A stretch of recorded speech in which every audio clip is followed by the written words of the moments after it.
Abid হামিমকে VP GS করে ডাকসু নির্বাচনের panel ঘোষণা ছাত্র দলের। প্রকাশনা সম্পাদক পদে মনোনয়ন না দিয়ে জুলাই আন্দোলনে আহত স্বতন্ত্র প্রার্থী তন্নিকে সমর্থন।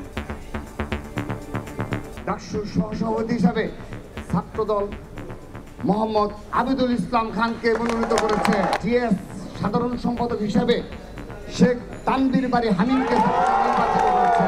রক্তের বিনিময়ে অপরাজয় বাংলার পাদদেশে দাঁড়িয়ে একটি গণতান্ত্রিক বাংলাদেশ বিনির্মাণের সূচনা শুরু হয়েছে। শেষ দিনে ফর্ম জমা দিচ্ছেন সম্ভাব্য প্রার্থীরা। আচরণবিধি লঙ্ঘন ঠেকানোর ঘোষণা। তারা ঢাকা বিশ্ববিদ্যালয়ের ছাত্রছাত্রী, তারা কোনো দলীয় পরিচয় কোনো মার্কা নিয়ে এখানে আসে না। ইভেন ব্যালট পেপার যখন তৈরি হবে সেখানে কোনো দলীয় পরিচয় নাই, কোনো মার্কা নাই। দেখছিলেন প্রধান শিরোনাম। দুপুরের সময় সঙ্গে আছি আমি জুম্মান সাদিক জ্যাভলিন এবং আমি আলিশা ইসলাম। এবার অন্যান্য শীর্ষ সংবাদ।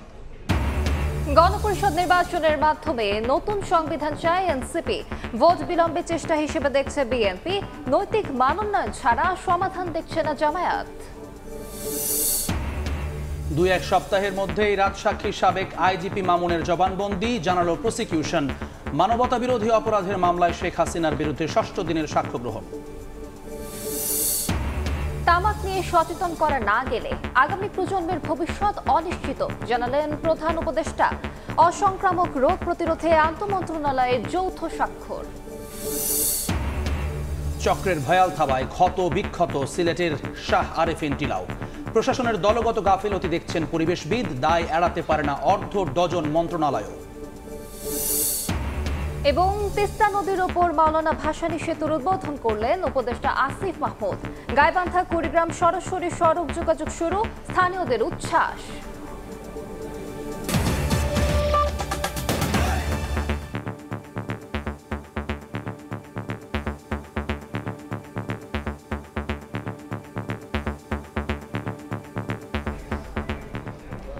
আবিদ হামিমকে ভিপিজিএস করে ডাকসু নির্বাচনের প্যানেল ঘোষণা করেছে ছাত্রদল। প্রকাশনা সম্পাদক পদে মনোনয়ন না দিয়ে জুলাই আন্দোলনে আহত স্বতন্ত্র প্রার্থী তন্নিকে সমর্থন দিয়েছে সংগঠনটি। এখন পর্যন্ত আচরণবিধি লঙ্ঘনের কোনো অভিযোগ পাওয়া যায়নি উল্লেখ করে চিফ রিটার্নিং অফিসার বলেছেন, নির্বাচনে কেউ দলীয় পরিচয়ে অংশ নিচ্ছেন না, তাই আলাদা সুবিধা দেওয়ার কোনো সুযোগ নেই। এদিকে শেষ দিনে পুরোদমে চলছে ডাকসু ও হল সংসদ নির্বাচনের মনোনয়ন ফর্ম জমাদান। ঢাকা বিশ্ববিদ্যালয় কেন্দ্রীয় ছাত্র সংসদ ডাকসু ও হল সংসদে প্রতিদ্বন্দ্বিতার জন্য মনোনয়ন ফরম জমা দেওয়ার শেষ দিনে নবাব নওয়াব আলী চৌধুরী সিনেট ভবনে ভিড় প্রার্থীদের। বুধবার সকাল থেকেই স্বতন্ত্র সহ বিভিন্ন প্যানেলের অনেক প্রার্থী মনোনয়ন ফরম জমা দেন। নারী শিক্ষার্থীদের নিরাপত্তা ও পরিবেশ বান্ধব ক্যাম্পাস বিনির্মাণ সহ নানা প্রতিশ্রুতি তাদের। আমার এই ড্রেসে কেউ দেখবে যে আমি কেন্দ্রীয় ছাত্র সংসদে প্রতিনিধিত্ব করছি, আমার মনে হয় যে সেটা মেয়েদেরকে সাহস যোগাবে। ফিয়ার সেটাতে নারীদের অংশগ্রহণ বাড়ানোর চেষ্টাটা আমরা বহু আগে থেকেই করতেছি। আসলে এই প্রচেষ্টার একটা অংশ হিসেবে আসলে অর্গানিক্যালি 11 জন প্রার্থী আমাদের নারী হয়ে গেছে। জিনিসটা যে খুব প্ল্যান্ড ওয়েতে করা হয়েছে এরকম না। শিক্ষার্থীদের অধিকার এবং শিক্ষার্থীদের নিরাপত্তাই হচ্ছে আমার প্রথম ইশতেহার এবং আমার এই ইশতেহার। দুপুরে অপরাজয় বাংলার পাদদেশে আবিদুল ইসলাম খানকে ভিপি, শেখ তানভীর বাড়ি হামিমকে জিএস ও তানভীর আল হাদি মায়েতকে এজিএস প্রার্থী করে 27 সদস্যের প্যানেল ঘোষণা করে জাতীয়তাবাদী ছাত্রদল। গণতান্ত্রিক প্রক্রিয়ায় প্রার্থী নির্বাচন করা হয়েছে বলে জানান ছাত্রদলের সাধারণ সম্পাদক। আর ভিপি পদপ্রার্থী আবিদুল ইসলাম খান বলেন, প্যানেল ঘোষণার মধ্য দিয়ে গণতান্ত্রিক ছাত্র রাজনীতিতে সূচনা হয়েছে নতুন অধ্যায়ের। ডাকসুর সহসভাপতি হিসাবে ছাত্রদল মোহাম্মদ আবিদুল ইসলাম খানকে মনোনীত করেছে। জিএস সাধারণ সম্পাদক হিসাবে শেখ তানভীর বাড়ি হামিমকে নির্বাচিত করেছে। রক্ত দিয়ে এই অঙ্গীকার ধরে রেখেছি। আজকে তাদের এই রক্তের বিনিময়ে অপরাজয় বাংলার পাদদেশে দাঁড়িয়ে একটি গণতান্ত্রিক বাংলাদেশ বিনির্মাণের সূচনা শুরু হয়েছে। এদিকে মধুর ক্যান্টিনে সংবাদ সম্মেলন করে অপরাজয় 71 ও অদম্য 24 নামে প্যানেল ঘোষণা করে ছাত্র ইউনিয়ন ও সমাজতান্ত্রিক ছাত্র ফ্রন্ট। নিষিদ্ধ ছাত্রলীগ নেতা জুলিয়াস সিজারের প্রার্থিতা বাতিলেরও দাবি জানানো হয়। আত্মস্বীকৃত যুদ্ধাপরাধীদের ছবি প্রদর্শনের ধৃষ্টতা দেখিয়েছে। জুলিয়াস সিজার সহ আরো কেউ বিচারের আওতায় না এনে নির্বাচনে প্রতিদ্বন্দ্বিতা করার সুযোগ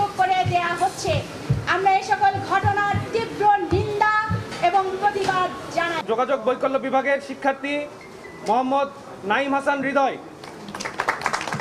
সাধারণ সম্পাদক হিসেবে প্রতিদ্বন্দ্বিতা করবেন রাষ্ট্রবিজ্ঞান বিভাগের শিক্ষার্থী এনামুল হাসান অনয়। এখনও আচরণবিধি লঙ্ঘনের অভিযোগ পাওয়া যায়নি জানিয়ে চিফ রিটার্নিং অফিসার বলেন, ডাকসু নির্বাচনে কোনো ছাত্র সংগঠন দলীয় পরিচয়ে অংশগ্রহণ করছে না, তাই কোনো দলের পক্ষ হয়ে কাজের সুযোগ নেই প্রশাসনের। ডাকসুতে কোনো সংগঠনের ইলেকশন না, ব্যালট পেপার যখন তৈরি হবে সেখানে কোনো দলীয় পরিচয় নাই, কোনো মার্কা নাই, কিন্তু ডাকসুতে যখন তারা আসতেছে তারা এক একজন বৈধ ছাত্রছাত্রী, তারা ইলেকশন করবে। তফসিল অনুযায়ী আগামী 9 সেপ্টেম্বর অনুষ্ঠিত হবে ডাকসুর ভোট। শাকির আহমেদ, সময় সংবাদ, ঢাকা। এই মুহূর্তে ঢাকা বিশ্ববিদ্যালয় ক্যাম্পাসে আছেন রিপোর্টার শাকির আহমেদ। ডাকসু নির্বাচনের সবশেষ খবর জানতে সরাসরি যাচ্ছি তার কাছে। ঢাকা বিশ্ববিদ্যালয় কেন্দ্রীয় ছাত্র সংসদ ডাকসুর পাশাপাশি 18টি হল সংসদ নির্বাচনের যারা প্রার্থী রয়েছেন তারা কিন্তু আজ শেষ দিনে মনোনয়নপত্র জমা দিচ্ছেন। আমরা কেন্দ্রীয় ছাত্র সংসদ অর্থাৎ ডাকসুর যে মনোনয়ন ফর্ম জমা দেওয়ার যে কেন্দ্রটি রয়েছে চিফ রিটার্নিং অফিসারের কার্যালয়ে নবাব আলী চৌধুরী সিনেট ভবনে দেখতে পেয়েছি। সকাল থেকেই কিন্তু প্রার্থীরা তাদের মনোনয়ন ফর্ম জমা দিচ্ছেন। এখানে যেভাবে স্বতন্ত্র প্রার্থীরা আসছেন, পাশাপাশি বিভিন্ন প্যানেলের প্রার্থীরাও আসছেন। পাশাপাশি কয়েকটি সংগঠন, ছাত্র সংগঠন, আমি যদি বলতে যাই জাতীয়তাবাদী ছাত্র দলের পক্ষ থেকে কিন্তু আজ তাদের যে 27 সদস্যের প্যানেল সেটিও ঘোষণা করা হয়েছে এবং সমাজতান্ত্রিক ছাত্র ফ্রন্ট, ছাত্র ইউনিয়নের একাংশে আরও একটি প্যানেল ঘোষণা করেছে ডাকসু নির্বাচনে প্রতিদ্বন্দ্বিতার জন্য। পাশাপাশি তারা কিন্তু বলছে যে এই নির্বাচনটি যেন প্রতিদ্বন্দ্বিতাপূর্ণ হয়, পাশাপাশি সুষ্ঠু এবং নিরপেক্ষ হয়, শিক্ষার্থীরা তাদের গ্রহণযোগ্য এবং যোগ্য প্রতিনিধিকে যেন নির্বাচন করতে পারেন, সেইভাবে যেন প্রশাসন নির্বাচনটি পরিচালনা করে সেই দাবি তারা জানিয়েছেন। পাশাপাশি নিষিদ্ধ ছাত্রলীগের কোনো নেতা এবং কর্মী যেন এই নির্বাচনে অংশগ্রহণ করতে না পারে সেই ব্যাপারে প্রশাসনকে সজাগ থাকার তারা কিন্তু আহ্বান জানিয়েছেন। এবং দুপুরের পর অর্থাৎ 3টা থেকে 4টার মধ্যেই কিন্তু জাতীয়তাবাদী ছাত্রদল, বাংলাদেশ গণতান্ত্রিক ছাত্র সংসদ, ইসলামী ছাত্র আন্দোলন সহ বেশ কয়েকটি ছাত্র সংগঠন তাদের পূর্ণ প্যানেল নিয়ে কিন্তু মনোনয়নপত্র যেটি জমা দেওয়ার প্রক্রিয়া রয়েছে সেই প্রক্রিয়াটিতে অংশগ্রহণ করবেন। পাশাপাশি স্বতন্ত্র প্রার্থীরাও কিন্তু খুব উচ্ছ্বাসের সঙ্গে এখনো পর্যন্ত চিফ রিটার্নিং অফিসারের কার্যালয়ে মনোনয়নপত্র জমা দিচ্ছেন এবং চিফ রিটার্নিং অফিসারের কার্যালয়ে যারা আসছেন তাদের অনেকেই আসলে আচরণবিধি লঙ্ঘন করছেন এমন একটি অভিযোগ অন্য প্রার্থীরা করছেন। তারই পরিপ্রেক্ষিতে চিফ রিটার্নিং অফিসার কিন্তু বলছেন যে এখনো পর্যন্ত তারা আচরণবিধি লঙ্ঘনের যে আনুষ্ঠানিক কোনো অভিযোগ সেটি তারা পাননি। পাশাপাশি কোনো দলের পক্ষ হয়ে কাজ করছে বিশ্ববিদ্যালয় প্রশাসন এমন অভিযোগেরও কিন্তু তারা জবাব দিয়েছেন। তারা বলছেন ডাকসুতে আসলে কোনো দল নিজস্ব পরিচয়ে অংশগ্রহণ করছে না, অর্থাৎ সাংগঠনিক পরিচয়ে অংশগ্রহণ করছে না, সেক্ষেত্রে প্রশাসনের পক্ষে আসলে কোনো দলের হয়ে কাজ করার সেই সুযোগটিও নেই। সব মিলিয়ে এখন পর্যন্ত সময় যতই ঘনিয়ে আসছে, অর্থাৎ 5টা পর্যন্ত জমা দেওয়া যাবে সেই মনোনয়নপত্র, সময় যতই ঘনিয়ে আসছে ততই কিন্তু প্রার্থীদের জমাদানের যে প্রক্রিয়া সেটিতে ভিড় বাড়ছে। তো এই ছিল আমার কাছে ঢাকা বিশ্ববিদ্যালয়ের নবাব আলী চৌধুরী সিনেট ভবন থেকে ডাকসু নির্বাচনের মনোনয়ন জমাদানের সর্বশেষ খবরাখবর। সরাসরি যুক্ত ছিলাম ঢাকা বিশ্ববিদ্যালয়ে। গণপরিষদ নির্বাচনের মাধ্যমে নতুন সংবিধানের দাবিতে সোচ্চার জাতীয় নাগরিক পার্টি এনসিপি। দলটি বলছে নতুন বন্দোবস্ত নিশ্চিতে নতুন সংবিধানের বিকল্প নেই। তবে স্বাধীনতার এত বছর পর নতুন সংবিধান কিংবা গণপরিষদের প্রয়োজনীয়তা দেখছে না বিএনপি। এর মধ্য দিয়ে অন্তর্বর্তী সরকারকে দীর্ঘায়িত বা অগণতান্ত্রিক সরকার আনার চেষ্টা দেখছেন দলটির স্থায়ী কমিটির সদস্য ইকবাল হাসান মাহমুদ টুকু। অন্যদিকে নির্বাচন ও রাজনীতির নৈতিক মানদণ্ড ঠিক করার তাগিদ জামায়াতে ইসলামের। ত্রয়োদশ জাতীয় সংসদ নির্বাচনের তোড়জোড়ের মধ্যেই রাজনীতির মাঠে নতুন দাবি, গণপরিষদ নির্বাচন এবং নতুন সংবিধান। জাতীয় ঐকমত্য কমিশনের এজেন্ডায় এসব বিষয় না থাকলেও অভ্যুত্থানের নেতাদের দল জাতীয় নাগরিক পার্টি এনসিপি এখন সরব এই দাবি নিয়ে। যদি কোনো নির্বাচন হয় সেটা গণপরিষদ আগে নির্বাচন হতে হবে। দলটি বলছে স্বৈরতান্ত্রিক কাঠামো পরিবর্তন করতে হলে গণপরিষদ নির্বাচনের মধ্য দিয়ে নতুন সংবিধানের বিকল্প নেই। এখানকার নতুন শাসনতান্ত্রিক কাঠামো দরকার, নতুন সাংবিধানিক কাঠামো দরকার। সেই জায়গার থেকে আমাদের মূলত দাবিটা হচ্ছে গণপরিষদ নির্বাচন। কারণ আগামী নির্বাচন যদি গণপরিষদ নির্বাচন হয়, সেই নির্বাচনের মাধ্যমে যারা নির্বাচিত প্রতিনিধি হবেন তারা হচ্ছে নতুন সংবিধান লেখার এবং একই সাথে সংবিধানটা নতুন করে লেখার স্কোপ পাবেন। তবে এ দাবিকে রাজনীতি হিসেবে দেখছেন বিপ্লবী ওয়ার্কার্স পার্টির এই নেতা। তার মতে এ বিষয়ে ঐকমত্য হওয়ার সুযোগ নেই। মানুষ 17 বছর ধরে যে নির্বাচনের জন্য অপেক্ষা করছে, জাতীয় সংসদের নির্বাচন হবে, মানুষের নির্বাচনের জন্য মানুষ অপেক্ষা করছে। আমার ধারণা যে এখানে গণপরিষদের নির্বাচনের ব্যাপারে রাজনৈতিক দল, বৃহত্তর রাজনৈতিক সমাজের মুক্ত কোনো ঐক্যের জায়গাটা নাই। এটা কোনো দলের স্ট্যান্ড হতে পারে। রাজনৈতিক দলের ভিন্ন ভিন্ন বক্তব্য থাকবে, সেটা অস্বাভাবিক কিছু না। রাজনীতি এবং নির্বাচনের নৈতিক মানদণ্ড ঠিক করা না গেলে গণপরিষদ বা সংসদ নির্বাচন কোনোটিতেই কল্যাণ হবে না বলে মত জামায়াত ইসলামী নায়েবে আমির অধ্যাপক মুজিবুর রহমানের। গণপরিষদই হোক আর এদিকে জাতীয় সংসদই হোক, এটা যদি একটা নৈতিক মানদণ্ড করা না যায় তাহলে এটা কোনো ক্রমে কোনো পরিবর্তন আনতে পারবে না। যেই লাও সেই কদু, এই একটা কথা আছে, তাই হবে। এদিকে গণপরিষদের কোনো প্রয়োজনীয়তা দেখছে না বিএনপি। এমন দাবিকে এই সরকারকে দীর্ঘায়িত কিংবা নতুন অগণতান্ত্রিক সরকার আনার চেষ্টা হিসেবে দেখছেন বিএনপির স্থায়ী কমিটির সদস্য ইকবাল হাসান মাহমুদ টুকু। যেটা হয়েছে সেটা নিয়ে পার্লামেন্ট ইলেকশন করো, ইলেকশন করে পার্লামেন্টে আলোচনা করো। তো সেইটাকে বন্ধ রেখে বাইরে বসে এসব করবেন, তো এগুলো কথার তো কোনো অর্থ হয় না। এগুলো হচ্ছিল যে গণতন্ত্রের পথে যে আলোটা দেখা দিচ্ছে নির্বাচনকে কেন্দ্র করে, সেটাকে স্তব্ধ করে দিয়ে এরকম গণতান্ত্রিক একটা সরকার আরও যেন দীর্ঘায়িত হয় সেটা চেষ্টা করছে, বা তারও যে খারাপ সরকার যেন আসে সেরকম ব্যবস্থা করার দিকে এরা হাঁটছে। গণঅভ্যুত্থানের বর্ষপূর্তিতে জাতির উদ্দেশ্যে দেওয়া ভাষণে ফেব্রুয়ারিতে নির্বাচনের সময় ঘোষণা করেন প্রধান উপদেষ্টা ডক্টর মোহাম্মদ ইউনূস। সে অনুযায়ী নির্বাচন কমিশনও শুরু করেছে সার্বিক আয়োজন। 2026 সালের ফেব্রুয়ারি মাসে জাতীয় নির্বাচন অনুষ্ঠানের আয়োজন। হাসান ওয়ালি, সময় সংবাদ, ঢাকা। চিকিৎসা শেষে রাজধানীর ইউনাইটেড হাসপাতাল থেকে বাসায় ফিরলেন বিএনপি মহাসচিব মির্জা ফখরুল ইসলাম আলমগীর। অসুস্থতা বোধ করলে গত রাতে হৃদরোগ বিশেষজ্ঞ অধ্যাপক ডাক্তার NAM মমিনুজ্জামানের অধীনে হাসপাতালে ভর্তি করা হয় বিএনপি মহাসচিবকে। অবস্থার উন্নতি হলে বেলা 12টার দিকে হাসপাতাল ছাড়েন তিনি। এদিকে বিএনপি মহাসচিবকে দেখতে হাসপাতালে যান জামায়াতে নায়েবে আমির ডাক্তার সৈয়দ আবদুল্লাহ মোহাম্মদ তাহের। তবে তার আগেই ছাড়পত্র দেয়া হয় মির্জা ফখরুলকে। এ সময় সাংবাদিকদের প্রশ্নের জবাবে বলেন, প্রতিদ্বন্দ্বিতা থাকলেও বিএনপির সঙ্গে জামায়াতের সৌহার্দ্যপূর্ণ সম্পর্ক রয়েছে। এছাড়া জুলাই সনদের বিষয়ে নিজেদের মতামত জানাতে শিগগিরই ঐকমত্য কমিশনের সঙ্গে বসবে জামায়াত। বিএনপি এবং জামাত ইসলামী দীর্ঘ 30 বছর ধরেই একসাথে রাজনীতি করেছি, আমরা একসাথে নির্বাচন করেছি, একসাথে আমরা সরকারই ছিলাম। সুতরাং আমাদের সাথে যে সৌহার্দ্যমূলক সম্পর্ক আছে এটা এখনও বজায় আছে।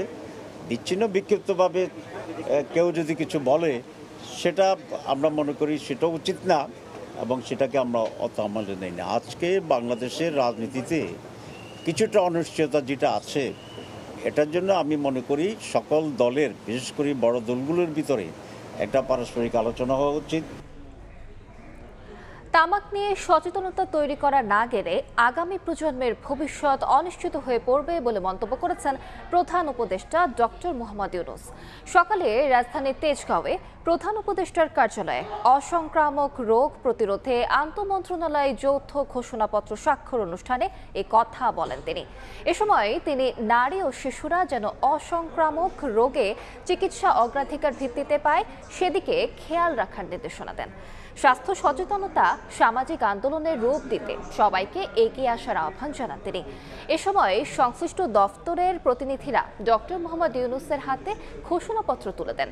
পরে প্রধান উপদেষ্টা সবাইকে ঘোষণাপত্র বাস্তবায়নে উদ্যোগী হওয়ার আহ্বান জানান। তরুণদের মধ্যে অনেকে একই সাথে পুষ্টিহীনতায় ভুগছে, আবার অতিরিক্ত ওজন নিয়ে শারীরিক ঝুঁকিপূর্ণ পরিস্থিতিতে রয়েছে। তামাকের বিরুদ্ধে তরুণ সমাজকে আজ সচেতন করা না গেলে আগামী প্রজন্মের ভবিষ্যৎ অনিশ্চিত হয়ে পড়বে। শিশু, কিশোর, নারী স্বাস্থ্য যেন বিশেষ অগ্রাধিকার পায়। নাগরিক সমাজ ও যুবশক্তি যেন সচেতনতা কার্যক্রমে সক্রিয়ভাবে অংশ নিতে পারে। অসংক্রামক রোগ প্রতিরোধ ও নিয়ন্ত্রণের বড় হাতিয়ার। তাই স্বাস্থ্যসম্মত জীবনযাপন ও দায়িত্বশীল নাগরিক আচরণ প্রতিষ্ঠা করার উদ্যোগ নিতে হবে। এটিকে সামাজিক আন্দোলনে পরিণত করতে হবে। জুলাই হত্যাযজ্ঞের মামলায় শেখ হাসিনা ও সাবেক স্বরাষ্ট্রমন্ত্রী আসাদুজ্জামান খান কামাল সহ ৩ জনের বিরুদ্ধে ৬ষ্ঠ দিনের সাক্ষ্য গ্রহণ চলছে। ২-১ সপ্তাহের মধ্যে রাজসাক্ষী সাবেক আইজিপি মামুনের জবানবন্দি নেওয়া হবে বলে জানিয়েছে প্রসিকিউশন। সকালে ট্রাইব্যুনালে হাজির করা হয় আসামি থেকে রাজসাক্ষী হওয়া সাবেক আইজিপি চৌধুরী আবদুল্লাহ আল মামুনকে। এ পর্যন্ত এই মামলায় মোট ১২ জন সাক্ষী সাক্ষ্য দিয়েছেন। আজ সাক্ষ্য দিয়েছেন নিউরোসায়েন্স হাসপাতালের চিকিৎসক। এর আগে গত ১০ জুলাই ট্রাইব্যুনাল শেখ হাসিনা, আসাদুজ্জামান খান কামাল এবং চৌধুরী আবদুল্লাহ আল মামুনের বিরুদ্ধে আনুষ্ঠানিকভাবে অভিযোগ গঠন করে বিচার শুরুর আদেশ দেন। প্রসিকিউশন এই ৩ জনের বিরুদ্ধে মানবতাবিরোধী অপরাধের ৫টি অভিযোগ এনেছে। ৮,৭৪৭ পৃষ্ঠার বিশাল এই অভিযোগপত্রে তথ্যসূত্র, জব্দ তালিকা, দালিলিক প্রমাণ এবং শহীদদের তালিকা অন্তর্ভুক্ত রয়েছে। এ মামলায় মোট ৮১ জন সাক্ষী রয়েছেন। রোগী আসার পরে ডিবি থেকে তাকে বলা হলো যে আপনারা যে সমস্ত রোগী ভর্তি হয়েছে তাদেরকে ছাড়বেন না। কেন? তাদের বিরুদ্ধে আইনানুগ ব্যবস্থা নেওয়া হবে। এটা একটা বলেছেন। আর একটা হচ্ছে নতুনভাবে কোনো চিকিৎসা নেবেন না। উনি তখন বলেছিলেন যে আমরা ডাক্তার, আমরা চিকিৎসা দেওয়ার জন্যই আছি। তো বলছেন না, এটা উপরের নির্দেশ, অর্থাৎ সরকারের নির্দেশ উনি বোঝাতে চেয়েছেন। এই বলা হয়েছে। তখন ওনারা বললেন যেহেতু আমরা চিকিৎসক, তাদের চিকিৎসা দিতে হবে। তখন উনি গুলিতে আহত হয়েছে, আন্দোলন করতে যে আহত হয়েছে, এটা যেন পুলিশ বুঝতে না পারে, এই জন্য ভিন্ন কারণ তার মধ্যে উল্লেখযোগ্য ছিল রোড ট্রাফিক অ্যাক্সিডেন্ট। এইটা বলে উনি রোগীকে ভর্তি করে চিকিৎসা দিয়েছেন। জুলাই আন্দোলনে যাত্রাবাড়িতে ইমাম হাসান তাইম হত্যা মামলায় পুলিশের এসআই সাজ্জাদ উজ্জামানকে হাইকোর্টের দেয়া জামিন স্থগিত করে আত্মসমর্পণের নির্দেশ দিয়েছেন সুপ্রিম কোর্টের চেম্বার জজ আদালত। হাইকোর্টের আদেশের বিরুদ্ধে রাষ্ট্রপক্ষের আবেদনের শুনানি নিয়ে বিচারপতি মোহাম্মদ রেজাউল হকের বিশেষ চেম্বার জজ আদালতে আদেশ দেন। এর আগে সম্প্রতি হাইকোর্টের একটি বেঞ্চ তাকে জামিন দেন। প্রতিবাদে বিচারক ও আইন উপদেষ্টার পদত্যাগ চেয়ে সচিবালয়ের সামনে বিক্ষোভ করেন শহীদ পরিবারের সদস্যরা।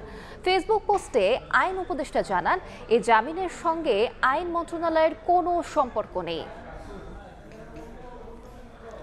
২১ আগস্ট গ্রেনেড হামলা মামলায় বিএনপির ভারপ্রাপ্ত চেয়ারম্যান তারেক রহমান সহ সব আসামির খালাসের রায়ের বিরুদ্ধে রাষ্ট্রপক্ষের করা আপিলের ৪র্থ দিনের শুনানি শুরু হয়েছে। সকালে প্রধান বিচারপতি ডক্টর সৈয়দ রেফাত আহমেদের নেতৃত্বাধীন আপিল বিভাগের ৬ বিচারপতির বেঞ্চে শুনানি শুরু হয়। এর আগে গত ১ ডিসেম্বর এই মামলায় সব আসামিকে খালাস দেন হাইকোর্ট। পরে রায়ের বিরুদ্ধে আপিল করেন রাষ্ট্রপক্ষ। ২০০৪ সালের ২১ আগস্ট বঙ্গবন্ধু এভিনিউয়ে শেখ হাসিনার সমাবেশে গ্রেনেড হামলায় আওয়ামী লীগের ২৪ নেতাকর্মী নিহত হন। ওই ঘটনায় হত্যা ও বিস্ফোরক দ্রব্য আইনের ২টি মামলা হয়। ২০১৮ সালে বিচারিক আদালত সাবেক স্বরাষ্ট্র প্রতিমন্ত্রী লুৎফুজ্জামান বাবর, সাবেক শিক্ষা উপমন্ত্রী আব্দুস সালাম পিন্টু সহ ১৯ জনকে মৃত্যুদণ্ড দেন। আর বিএনপির ভারপ্রাপ্ত চেয়ারম্যান তারেক রহমান সহ ১৯ জনকে যাবজ্জীবন ও ১১ জনকে বিভিন্ন মেয়াদে কারাদণ্ড এবং অর্থদণ্ড দেন আদালত। দুপুরের সময় আরো থাকছে।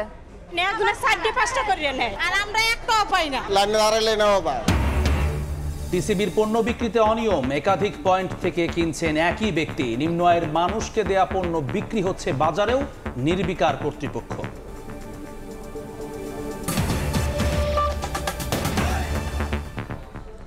বুড়িগঙ্গা নদীর ফতুল্লা লঞ্চ ঘাট এলাকায় উচ্ছেদ অভিযান পরিচালনা করছে বিআইডব্লিউটিএ ও জেলা প্রশাসন। সেখানে আছেন সহকর্মী তুষার আহমেদ ইমন। সরাসরি যাচ্ছি তার কাছে। ইমন, এই মুহূর্তে আমি দাঁড়িয়ে আছি ঢাকা দক্ষিণ কেরানীগঞ্জের বুড়িগঙ্গার তীরে। এটি কাটুরাইল মৌজা। এখানে সাবেক বিদ্যুৎ ও জ্বালানি মন্ত্রী নসরুল হামিদের যে বাড়ি ছিল সেটি আসলে উচ্ছেদ অভিযান পরিচালনা করা হচ্ছে। এর আগে বুড়িগঙ্গার তীর ঘেঁষে গড়ে ওঠা যে সমস্ত অবৈধ স্থাপনা ছিল, সেই অবৈধ স্থাপনাগুলো আসলে ভাঙার নির্দেশ ছিল এবং এরই অংশ হিসেবে সাবেক বিদ্যুৎ ও জ্বালানি মন্ত্রী নসরুল হামিদের এই বাড়িটি উচ্ছেদ অভিযান পরিচালনা করছে।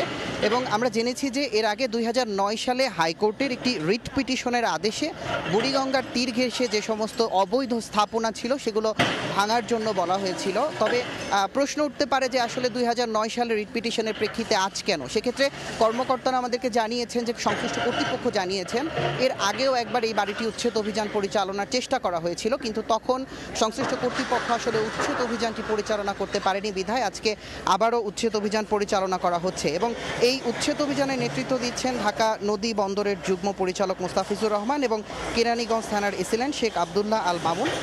আসলে বুড়িগঙ্গার তীর ঘেঁষে যে সমস্ত জায়গাগুলোতেই এই অবৈধ স্থাপনাগুলো গড়ে উঠেছে সেই সবগুলোই একের পর এক পর্যায়ক্রমে আসলে উচ্ছেদ অভিযান পরিচালনা করবে তারা। এবং এর অংশ হিসেবে ঢাকা কেরানীগঞ্জ দক্ষিণ থানার হাসনাবাদ এবং ধলেশ্বর এবং কাটুরাইলে অভিযানটি পরিচালনা করা হবে।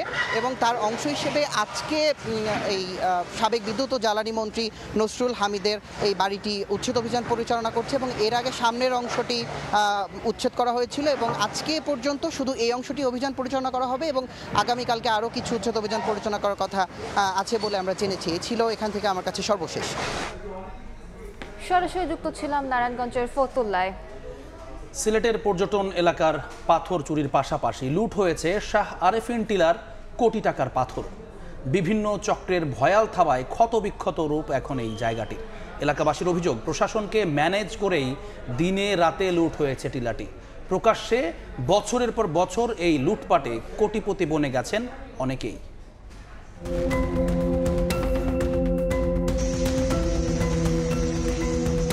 বিভিন্ন চক্রের ভয়াল থাবায় ক্ষতবিক্ষত রূপ সিলেটের শাহ আরেফিন টিলার।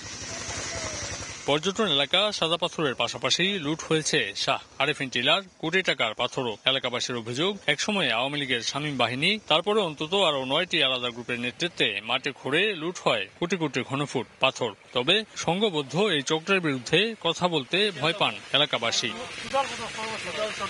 প্রশাসনের নাকের ডগায় বছরের পর বছর ধরে চলা এই কর্মকাণ্ড গেল 4 দিন ধরে বন্ধ রেখেছে চক্রটি। প্রশাসনকে ম্যানেজ করে দিনের রাতে লুট হয়েছে টিলাটি। প্রকাশ্যে বছরের পর বছর এই লুটপাটে কোটিপতি বনে গেছেন অনেকেই। পর্যটন এলাকার বাইরে থানার কাছাকাছি এই টিলা থেকে প্রতি রাতে শতাধিক ট্রাকে সরিয়ে নেওয়া হতো পাথর। 1200 গাড়ি দিয়ে খালি পাথর নিত। পাথর আর বালু 250 গাড়ি যদি আপনার এক রাইতে চলে তাহলে নর্মালি 1000 ঘূর্ণা পড়ে। সাদা পাথর অভিযানের পর টিলা থেকে পাথর লুট আপাতত বন্ধ রেখেছে চক্রটি। আমিনুল ইসলাম, সময় সংবাদ, সিলেট। দীর্ঘ প্রতীক্ষার পর উদ্বোধন হলো তিস্তা নদীর ওপর নির্মিত মাওলানা ভাসানী সেতু। এর মাধ্যমে গাইবান্ধা ও কুড়িগ্রামের মধ্যে সড়ক পথের দূরত্ব কমল 50 কিলোমিটার। উচ্ছ্বসিত স্থানীয়রা বলছেন শুধু যোগাযোগই নয়, কৃষি অর্থনীতিতে বড় ভূমিকা রাখবে সেতুটি। তিস্তার বুকে ডানা মেলল গাইবান্ধা ও কুড়িগ্রামবাসীর দীর্ঘদিনের স্বপ্ন।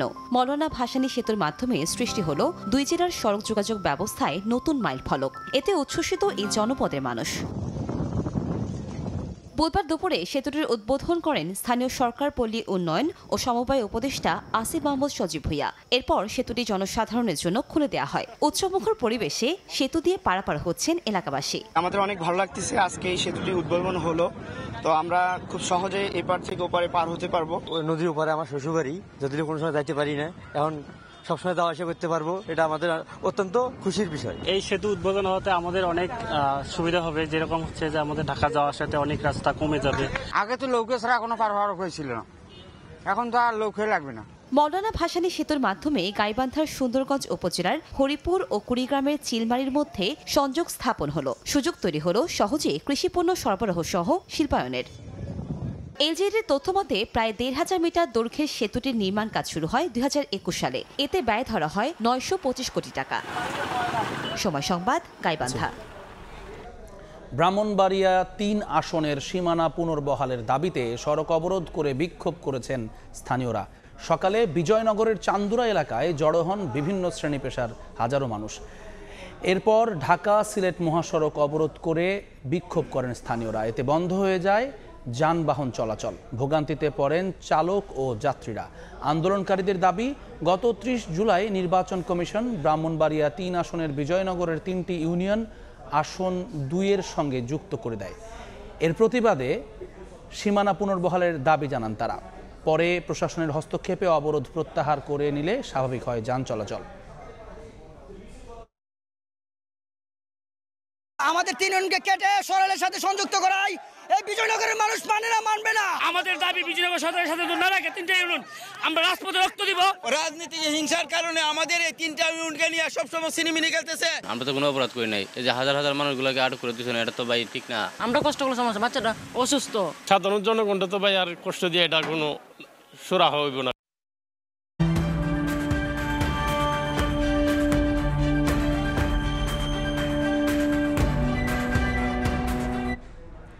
পাল্টেছে ডেঙ্গুর বাহক এডিস মশার ধরন। সামান্য পানিতেও জন্মাচ্ছে এডিসের লার্ভা। স্বাস্থ্য অধিদপ্তরের জরিপ বলছে, দেশে ডেঙ্গুতে আক্রান্ত রোগীর সংখ্যা সবচেয়ে বেশি বরিশালে। সঠিক সময়ে হাসপাতালে না আসায় মৃত্যুর হার বাড়ছে বলে জানিয়েছে চিকিৎসকরা। এদিকে ডেঙ্গুর প্রকোপ বাড়ার পেছনে জলবায়ু পরিবর্তনকে দায়ী করছেন বিশেষজ্ঞরা।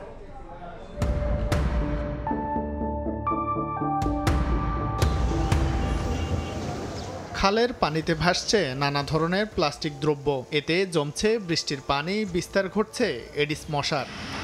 ডেঙ্গুর বাহক এডিস মশার ধরন বদলেছে। সামান্য পানিতেও এখন ডিম পারে, সেখানে জন্ম নেয় লার্ভা। একসময় ডেঙ্গুকে মৌসুমী রোগ বলা হলেও এখন সারা বছরই এ রোগ শনাক্ত ও মৃত্যু হচ্ছে। চলতি বছরের জানুয়ারিতে আরেক জরিপে দেখা যায়, ঢাকার 2 সিটি কর্পোরেশন এলাকার চেয়ে বরিশাল বিভাগের বিভিন্ন স্থানে এডিস মশার ঘনত্ব বেশি, যার মধ্যে বরগুনা জেলায় ডেঙ্গুতে আক্রান্তর সংখ্যা ঊর্ধ্বমুখী। ডেঙ্গুর লক্ষণগুলো বুঝতে না পেরে অবহেলা করলে আক্রান্ত রোগীর অবস্থা গুরুতর হয়। এতে হাসপাতালে ভর্তি হতে দেরি হয়, বাড়ে মৃত্যু ঝুঁকি। তবে ঠিক সময়ে চিকিৎসা নিলে পূর্ণ নিরাময় সম্ভব বলে জানান চিকিৎসক। ডেঙ্গু সাধারণত যারা ভালো হয়ে যায়, শক সিন্ড্রোমই হোক বা যে কোনো কজেই হোক, তারা কিন্তু পরিপূর্ণ সুস্থতা লাভ করে উইদিন 2 to 3 weeks। আগস্টের শেষে এবং সেপ্টেম্বরের শুরুতে একটা পিকে চলে যায়, সাধারণত শরৎকালে। তখন কিন্তু ব্রিডিংটা বেশি হয়, সেই জন্য আমাদের এখনই থেকেই সচেতনতা দরকার। জলবায়ু পরিবর্তনের কারণে ডেঙ্গুর দাপট বেড়েছে বলে মনে করেন বিশেষজ্ঞরা। শাহিন আলম, সময় সংবাদ, ঢাকা। খাদ্য বান্ধব কর্মসূচির আওতায় সারা দেশে 55 লাখ পরিবার 30 কেজি করে 6 মাস চাল কেনার সুযোগ পাবে বলে জানান খাদ্য উপদেষ্টা আলী ইমাম মজুমদার। দুপুরে দিনাজপুর সার্কিট হাউসে রংপুর বিভাগীয় খাদ্য বান্ধব কর্মসূচি শীর্ষক মতবিনিময় সভা শেষে সাংবাদিকদের একথা জানান তিনি। খাদ্য বান্ধব কর্মসূচি শুরু হয়েছে গত 17 তারিখ থেকে। এই খাদ্য বান্ধব কর্মসূচিতে আপনারা জানেন, সারা দেশে 55 লক্ষ পরিবার মাসে 30 কেজি করে 6 মাস 15 টাকা দামে 30 কেজি করে চাল তারা পাবেন। যারা লাইসেন্সবিহীনভাবে খাদ্যশস্য মজুত করে রাখবে ধরা হবে, আইনানুগ ব্যবস্থা নেওয়া হবে। একজন কয়েকবার কয়েক জায়গা ট্রাকসেল থেকে কিনছেন টিসিবির পণ্য। এভাবে নিম্ন আয়ের মানুষের জন্য 5,000 কোটি টাকা ভর্তুকিতে বিক্রি করা পণ্যের বড় অংশ ভোগ করছেন সিন্ডিকেট আর সুযোগ সন্ধানীরা। এমন চিত্রই উঠে এসেছে সময় সংবাদের অনুসন্ধানে। সত্যতা স্বীকার করছেন ডিলাররাও, তবে নির্বিকার কর্তৃপক্ষ। অর্থনীতিবিদ বলছেন, অপচয় দুর্নীতির কারণে যেমন উপকার ভোগীদের বঞ্চিত হওয়ার সংখ্যা বাড়ছে, তেমনি বাড়ছে সামাজিক সুরক্ষা খাতের ব্যয়। আদিত্য ধরের ছবিতে ফরহাদুর রহমানের রিপোর্ট। কয়টা নিলেন প্যাকেজ? 2টা নিলেন, আরেকটা নেওয়া যাবে মনে হয় না? চাচি কয়টা নিছেন? 3টা? দর্শক শুনছিলেন, একজন উপকারভোগী তিনি মোট 3টি পণ্য নিয়েছেন। এইভাবে এই জায়গা থেকে একজন ব্যক্তি 2টো করে নিয়েছেন, এরকম দুজনের দেখা আমরা পেলাম। 10 আগস্ট থেকে 30 দিন ব্যাপী টিসিবির কার্যক্রম চলছে রাজধানীর 60টি স্থানে। এবার প্রতি প্যাকেজের দাম কমেছে 65 টাকা। নিয়ম অনুযায়ী প্রতি মাসে একজন ভোক্তা তেল, চিনি ও ডালের 450 টাকার প্রতিটি প্যাকেজ নিতে পারবেন একবার। তবে বাস্তবতা ভিন্ন। ট্র্যাকিং না থাকায় কারসাজি করে প্রায় সব ট্রাক থেকেই 2 থেকে 5টি পর্যন্ত প্যাকেজ নিচ্ছেন সুযোগ সন্ধানীরা। 2-3টা তুলা আবার পিছে দাঁড়ায়, কিন্তু আমরা পাই না। একজনের 4-5টা করে নেয়, বাধা দেয় না। লাইনে দাঁড়াইলে নেওয়া যায়। বলছে যে একাধিক নেওয়া যাবে না, এক একজনের জন্য এক একটা প্যাকেজ। অভিযোগ রয়েছে শুধু একাধিক প্যাকেজ নয়, সিন্ডিকেট করে কাছাকাছি থাকা কয়েকটি বিক্রয় পয়েন্ট থেকেও পণ্য নিচ্ছেন দুষ্টচক্র। সেটা কিভাবে সম্ভব? হাতিরপুল থেকে পার্শ্ববর্তী বিক্রয় পয়েন্ট শাহবাগের দূরত্ব 500 মিটার, সেখান থেকে আরেক পয়েন্ট প্রেস ক্লাবের দূরত্ব 1.5 কিলোমিটারের কিছুটা বেশি। পাশে কাকরাইলেও রয়েছে বিক্রয় পয়েন্ট। পাশাপাশি কারওয়ান বাজার, মালিবাগ, সেগুনবাগিচা, কাঁঠালবাগান, ঢাল, ফার্মগেটেও রয়েছে ট্রাক সেল পয়েন্ট। অর্থাৎ ঢাকার এই অঞ্চলে গড়ে প্রতি 1 কিলোমিটারের মধ্যে রয়েছে অন্তত 2টি টিসিবি ট্রাক। 5 ট্রাক থেকে কোনো ব্যক্তি 2টি করে 10টি প্যাকেজ নিলে বাজার মূল্যের তুলনায় দৈনিক কম বেশি 3000 টাকা কমে পাচ্ছেন তেল, চিনি, ডাল। 30 দিনে যার পরিমাণ দাঁড়ায় প্রায় লাখ টাকা। রয়েছে বাজারে বিক্রির অভিযোগও, যা স্বীকার করছেন ডিলাররাও।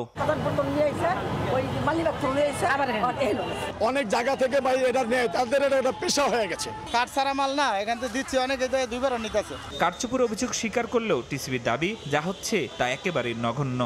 বাট মূল টার্গেটটা কিন্তু আপনি দেখবেন যে হলো তাই মেজরিটির সংখ্যা যেটা যে 90% অথবা যে পার্সেন্টের মেজরিটির সংখ্যা কিন্তু দেখবেন যে 1 বা 2 বারই নেবে।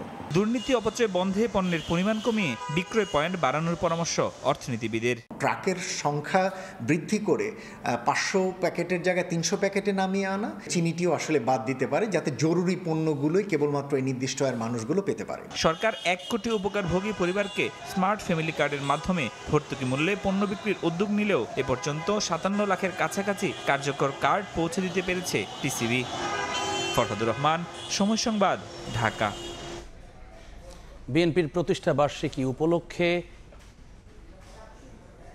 নয়াপল্টনে দলটির কেন্দ্রীয় কার্যালয়ে যৌথ সভা শেষে কর্মসূচি ঘোষণা করছেন দলটির স্থায়ী কমিটির সদস্য নজরুল ইসলাম খান। সরাসরি যাচ্ছে সেখানে। কিন্তু এটা অনুশীলন হয় বিভিন্ন দেশে বিভিন্নভাবে। আমেরিকায় যেভাবে গণতন্ত্র অনুশীলন হয়, ইংল্যান্ডে তো সেইভাবে হয় না, ফ্রান্সে যেভাবে হয় ভারতে তো সেভাবে হয় না, এমনকি নেপালে যেভাবে হয় বাংলাদেশে সেভাবে হয় না। তার মানেটা কি? সবাই গণতন্ত্র অনুশীলন করে, কিন্তু এক এক দেশে এক একভাবে সেটা অনুশীলন হয়। পিআরও এরকম একটা কনসেপ্ট, এটা একটা ধারণা, কিন্তু পৃথিবীর বিভিন্ন দেশে এটা বিভিন্নভাবে অনুশীলন হয়। কাজেই ধারণার উপর তো জনমতের সৃষ্টি করার কোনো সুযোগ নাই। কি পদ্ধতিতে আপনি সেটা বাস্তবায়ন করতে চান, কার্যকর করতে চান, এই নিয়ে আমরা কোনো দলকে কিছু বলতে শুনি না। জনগণ এই সম্পর্কে কোনো কিছুই জানতে পারে নাই, জনগণের কাছে কেউ এই বিষয়টা পরিষ্কার করে নাই, অথচ জনগণের উপর আমরা চাপিয়ে দিতে চাচ্ছি একটা নতুন পদ্ধতি যে সম্পর্কে তাদের কোনো ধারণা দেওয়া হচ্ছে না। এটাই হলো প্রশ্ন আমাদের কাছে। আপনার পিআরের পক্ষে বা বিপক্ষে এটা বলার তো সময়ই আসে না এখনো, কারণ ব্যাপারটা তো আপনি আপনার পরিচ্ছন্নই করতেছেন না যে আপনি কী ধরনের একটা পদ্ধতি চান যে পদ্ধতিতে নির্বাচন অনুষ্ঠিত হবে। আমরা কি কেউ জনগণকে কখনো জিজ্ঞাসা করেছি? এই ঢাকার পাশে যান না আপনি, কেরানীগঞ্জ পার হয়ে ওখানে একজন লোককে বলেন যে আমরা এতদিন আপনি যেভাবে প্রতিনিধি নির্বাচন করছেন আমরা সেইভাবে না, আমরা একটা নতুন পদ্ধতি চাচ্ছি যাতে ভোটের মূল্য থাকবে, যাতে অংশগ্রহণ আনুপাতিক হারে হবে। সেখানে আপনি কোনো ব্যক্তিকে না, আপনি দলকে ভোট দিবেন, দল এমপি মনোনীত করবে। সেটা আপনার এখান থেকে হতে পারে, অন্য এলাকা হতে পারে। আপনার এই এলাকায় নির্দিষ্ট কোনো এমপি থাকবে না, আপনি কোনো প্রার্থীকে ভোট দেবেন না। এই কথাগুলো আপনি বলছেন তাদেরকে, বলে তাদের মতামত চাইছেন যে তারা এটাতে রাজি কি রাজি না। তো এগুলো আমরা মনে করি যে এই নিয়ে যখন ইনসিস্ট করা হয় তখন তো সন্দেহ করাই যায় আর কি, যে এটা একটা অযৌক্তিক চেষ্টা। যে সরাসরি যুক্ত ছিলাম নয়াপল্টনে। হাতিকে দিয়ে খেলা দেখিয়ে উপার্জন বন্ধ করতে হবে বলে জানিয়েছেন পরিবেশ ও বন উপদেষ্টা সৈয়দা রিজওয়ানা হাসান। তিনি বলেন, হাতির অভয়াশ্রম নির্মাণ সহ বেশ কিছু উদ্যোগ নিচ্ছে অন্তর্বর্তী সরকার। সকালে বিশ্ব হাতি দিবসের আলোচনায় এসব কথা বলেন তিনি। এ সময় বিশেষজ্ঞরা বলেন, বন্যপ্রাণী সংরক্ষণ এখনও রাজনৈতিক অগ্রাধিকার পায়নি। হাতির সংখ্যা নির্ধারণে জোর দিয়ে তারা বলেন, 10 বছরের পুরানো গবেষণা দিয়ে সংরক্ষণ করা যাবে না। বলেন, হাতির প্রজনন নিয়ন্ত্রণ ও খাবারের ব্যবস্থা করতে হবে। আমরা প্রায় ভিডিও দেখি যে একটা রাস্তায় চাঁদাবাজি হচ্ছে, যেতে যেতে ওই রাস্তার মধ্যে শেয়ার নাই। তো বন বিভাগ কাদেরকে লাইসেন্স দিয়েছে, আমার মনে হয় তাদেরকে ডেকে এনে একটু বলে দেওয়া উচিত যে হাতি পেলে হাতিকে দিয়ে খেলা দেখিয়ে জীবিকা নির্বাহ বন্ধ করতে হবে। যেরকম বন ফিরিয়ে আনতে হবে, তেমনিভাবে হাতি যে কমিউনিটিতে থাকে ওই কমিউনিটির কাছে ম্যাসিভ অ্যাওয়ারনেস করতে হবে। দুপুরের সময় আরও থাকছে। জনশুনানিতে সরকারি বাসভবনে হামলার শিকার দিল্লির মুখ্যমন্ত্রী রেখা গুপ্তা। হাসপাতালে ভর্তি, অভিযুক্ত আটক। নিরাপত্তা দুর্বলতার কড়া সমালোচনা বিরোধীদের।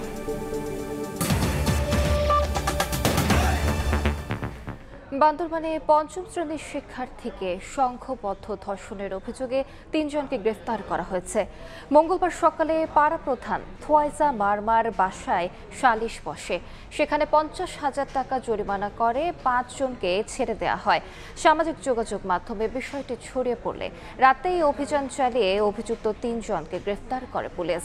এ মাসের প্রথম দিকে সৈহা ইনু মারমা প্রথমে ধর্ষণ করে মেয়েটিকে। এরপর ভয় দেখিয়ে তার বন্ধুরাও ধর্ষণ করে। শিশু তোমার বয়স কত? বাংলাদেশে এই প্রশ্নের উত্তরে শিশু তো বটেই, বড়রাও আইনত ঘাবড়েই যাবেন। আন্তর্জাতিক ও দেশের শিশু আইন 18 বছরকেই শিশুর বয়স হিসেবে গণ্য করলেও শ্রম আইন, দণ্ডবিধি, নারী ও শিশু নির্যাতন রোধ আইন কিংবা বাল্যবিবাহ রোধ আইন প্রতিটিতেই শিশুর সংজ্ঞা একেবারে আলাদা। এতে আইনের ফাঁক ফোকরে সুযোগ নিচ্ছে অপরাধীরাও। শিশুরাও পাচ্ছে না তাদের প্রাপ্য অধিকার। শাহজাহান খানের তোলা ছবিতে সেটাই খোঁজার চেষ্টা করেছেন আলামিন তুষার। বিশ্বে অন্য কোথাও শিশুর বয়স সংক্রান্ত সংজ্ঞায় এত বৈপরীত্য না থাকলেও বাংলাদেশে শিশুর বয়স নিয়ে আছে ভিন্ন ভিন্ন আইনি ব্যাখ্যা। বাংলাদেশ যেহেতু জাতিসংঘের শিশু অধিকার সনদ স্বাক্ষর করা রাষ্ট্র, তাই 0 থেকে 18 বছর বয়স পর্যন্ত সবাই শিশু। কিন্তু ফুল বিক্রেতা বা শিশু শ্রমে যুক্ত এসব শিশুর বেলায় এগিয়ে আসে শ্রম আইন, অর্থাৎ 14 বছরের নিচে হলেই কেবল সে শিশু। একই বয়সসীমা নির্যাতিত শিশুর বেলাতেও, কেননা বিদ্যমান নারী ও শিশু নির্যাতন দমন আইনে 14 বছর পেরিয়ে গেলে কেউ আর শিশুর সংজ্ঞায় পড়বেন না। সংবিধানের দণ্ডবিধি বলছে 9 বছর বয়সের নিচে কেউ অপরাধ করলে তাকে দায়মুক্তি দেয়া যাবে, তবে 12 বছর বয়স পর্যন্ত সীমিত দায় এবং 12 বছরের বেশি বয়সীদের ক্ষেত্রে অপরাধ করলে নিতে হবে পূর্ণ দায়। বাল্যবিবাহ রোধ আইনে প্রাপ্তবয়স্ক হতে ছেলে আর মেয়ের বেলায়ও রাখা হয়েছে আলাদা আলাদা বয়সসীমা। সরকারি বেসরকারি বিনোদন কেন্দ্র থেকে শুরু করে যানবাহনে ভ্রমণেও শিশুদের বয়সের এমন তফাৎ চোখে পড়ে হরহামেশাই। রাষ্ট্র যদি কি একটা শিশুরে ফুল সুযোগ সুবিধা দেয়, শিশুগুলো আর এমন হয় না। পেটের দায় হয়ে আর কি তারা কাজটা করতেছে, কাজ না দিতে চাইলেও দিতে হইতেছে। আমি চাই যে আর কোনো শিশুই যেন পথে না থাকে। যেহেতু সে শিশু, অতএব আমাকে দেখভাল করতে হবে শিশু আইন দিয়ে, শিশু অ্যাক্ট দিয়ে। এখন নানানভাবে এটা ট্রিট যদি করেন কেউ, এটা আইনের ভায়োলেশন ছাড়া অন্য কিছু না। অর্থনৈতিক সাপোর্টটা দিয়ে, লিগ্যাল এইড সাপোর্টটা এনশিওর করা যেত, তাহলে কিন্তু আমাদের দেশের শিশুরা ন্যায্যতার ভাগটা পেত। প্রতি বছর যে হারে শিশু শ্রম, শিশুদের উপর নির্যাতন আর পথ শিশুর সংখ্যা বেড়ে যাচ্ছে, তা চোখে আঙুল দিয়ে দেখিয়ে দেয় এদেশের শিশুরা ঠিক কতটা তাদের প্রাপ্য অধিকার পায়। এর মাঝেই আবার এক এক আইনে এক একভাবে শিশুকে সংজ্ঞায়িত করা অপরাধীদের এই সুযোগ আরো বাড়িয়ে দেবে তা বলাই বাহুল্য। সবগুলো আইনকে ইন্টার রিলেটেড করেন, তাহলে কিন্তু এখানে খুব একটা সমস্যা নেই। ইন্টারন্যাশনাল মানদণ্ডে যে 18 সেটাই আমাদের জন্য উপযুক্ত এবং সেক্ষেত্রে কোনো বাধা নেই। এ বিষয়ে জানতে মহিলা, শিশু ও সমাজ কল্যাণ মন্ত্রণালয়ের উপদেষ্টার সঙ্গে দফায় দফায় যোগাযোগের চেষ্টা করা হয়, তবে সময় স্বল্পতায় তিনি কথা বলতে রাজি হননি। আল আমিন তুষার, সময় সংবাদ, ঢাকা। শহীদ বীরশ্রেষ্ঠ ফ্লাইট লেফটেন্যান্ট মতিউর রহমানের 52তম শাহাদাত বার্ষিকী পালন করেছে বাংলাদেশ বিমান বাহিনী।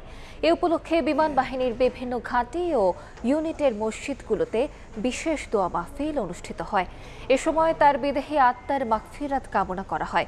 এছাড়াও বিমান সদর ও ঢাকা বিমান বাহিনী ঘাঁটির ঊর্ধ্বতন কর্মকর্তা ও বিমান সেনারা দোয়া মাহফিলে অংশ নেন। বিমান বাহিনী পরিচালিত সকল স্কুল ও কলেজে বিশেষ মোনাজাতের আয়োজন করা হয়। দেশের বাইরের খবর, দিল্লির মুখ্যমন্ত্রী রেখা গুপ্তার উপর সরকারি বাসভবনে জনশুনানি চলাকালে হামলার ঘটনা ঘটেছে, তবে হামলাকারীকে আটক করেছে পুলিশ। ভারতীয় গণমাধ্যমের তথ্য মতে রাজধানীর সিভিল লাইন্স এলাকায় মুখ্যমন্ত্রী জনশুনানির আয়োজন করছিলেন। শুনানিতে উপস্থিত এক ব্যক্তি হঠাৎ করেই তার উপরে আক্রমণ করে বসেন। সঙ্গে সঙ্গে নিরাপত্তা কর্মকর্তারা ওই ব্যক্তিকে আটক করে। এ সময় মুখ্যমন্ত্রীকে প্রাথমিক চিকিৎসার জন্য হাসপাতালে নেওয়া হয়। পরে তিনি স্থিতিশীল আছেন বলে জানানো হয়। ক্ষমতাসীন দল ঘটনাটিকে গণতান্ত্রিক প্রক্রিয়ার উপরে সরাসরি আঘাত হিসেবে আখ্যা দিয়েছে। অন্যদিকে বিরোধীরা নিরাপত্তা ব্যবস্থার দুর্বলতা নিয়ে কড়া সমালোচনা করেছে। এ পর্যায়ে শীর্ষ সংবাদগুলো জানিয়ে দিচ্ছি আরেকবার। আবিদ হামিমকে ভিপি জিএস করে ডাকসু নির্বাচনের প্যানেল ঘোষণা ছাত্র দলের। প্রকাশনা সম্পাদক পদে মনোনয়ন না দিয়ে জুলাই আন্দোলনে আহত স্বতন্ত্র প্রার্থী তন্নিকে সমর্থন। গণপরিষদ নির্বাচনের মাধ্যমে নতুন সংবিধান চায় এনসিপি। ভোট বিলম্বের চেষ্টা হিসেবে দেখছে বিএনপি। নৈতিক মানোন্নয়ন ছাড়া সমাধান দেখছে না জামায়াত। এবং 2-1 সপ্তাহের মধ্যেই রাজসাক্ষী সাবেক আইজিপি মামুনের জবানবন্দি জানালো প্রসিকিউশন। মানবতা বিরোধী অপরাধের মামলায় শেখ হাসিনার বিরুদ্ধে 6ষ্ঠ দিনের সাক্ষ্য গ্রহণ। এ ছিল দুপুরের সময়। সঙ্গে থাকুন সময়।